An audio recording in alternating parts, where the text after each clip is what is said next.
जब किस्मत में जुदाई न लिखी हो तो उसे भगवान भी नहीं रोक सकते हैं मिलने से। और आज जिस मंजिल को तोड़कर अनु ने आर्य के मुंह पर लगे हुए गुलाल से पहचाना है, वो अनु का सबसे बड़ा पावन भक्त बन चुका है। हालांकि अनु यह मिलन का सफर साफ ही छोड़ चुकी थी, क्योंकि 24 घंटे का टाइम अब पल भर में खत्म होने वाला था। लेकिन तभी एक ऐसा चमत्कार जीवदानी की तरफ से होता है कि अनु का सारा करियर पल भर में ठीक हो जाता, जिसका सच आप सभी को आगे पता चलेगा। मित्रों, 1 साल बाद माँ जी आखिरकार जीवदानी माता के दर्शन करने जा रही है। पिछली बार की तरह इस बार भी हर्ष बाबा मंदिर नहीं गए, लेकिन आप और हम सब उनके साथ इस सफर का हिस्सा बन सकते हैं। चौंकाने वाली बात यह है कि 24 घंटे का वादा अब खत्म होने वाला था। 20 घंटे बीत चुके थे और अनु और आर्य दोनों को लग रहा था कि शायद अब मुलाकात कभी नहीं होगी। पर कहते हैं ना, जब इंसान उम्मीद छोड़ देता है तभी भगवान का चमत्कार होता है। मंदिर के दरबार में अनु अपनी फैमिली के साथ पहुंचती है। वहां पर वह भक्तों को प्रसाद बांट रही होती है। उसके चेहरे पर संतोष तो होता है, लेकिन दिल के अंदर एक खालीपन जिसे वह किसी से कह नहीं पा रही थी। उसी वक्त आर्य अपनी माँ के साथ मंदिर में कदम रखता है। उसके दिमाग में यही चल रहा था कि समय खत्म होने वाला है। शायद किस्मत ने मिलाने के लिए लिखा ही नहीं, लेकिन जैसे ही उसकी नजर अनु पर पड़ती है,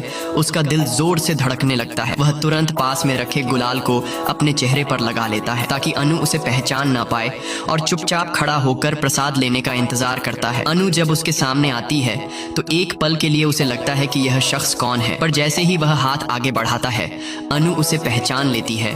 उसकी आंखों में आंसू आ जाते हैं, मगर वह कुछ कहती नहीं, क्योंकि वह आर्य को मजबूर नहीं करना चाहती। वह उसके पर्सनल स्पेस की इज्जत करती है। उसी समय गोपाल वहां आ जाता है और अनु से कहता है, चलो अब घर वापस चलना है। अनु बिना कुछ बोले पीछे मुड़ जाती है और कैब की ओर बढ़ जाती है, लेकिन आर्य की आंखें लगातार उसे देखती रहती हैं। जब तक वह कैब में बैठकर निकल नहीं जाती, दोनों समझ जाते हैं कि यह मुलाकात भगवान की मर्जी थी। लेकिन वक्त अभी भी उनके लिए परीक्षा बना हुआ है। आर्य भी अपने वादे से पीछे नहीं हटना चाहता और अनु भी अपने दिल की बात जाहिर नहीं कर पाती। अब सबसे बड़ा ट्विस्ट ये है कि क्या आने वाले एपिसोड में माँ जीवदानी माता कोई और संकेत देंगी, या फिर ये दूरी और बढ़ जाएगी। दोस्तों, आप क्या सोचते हैं? क्या ये दूरी अब खत्म होगी या किस्मत इन दोनों को और मुश्किल में डालेगी? अपनी राय हमें कमेंट सेक्शन में जरूर बताइए।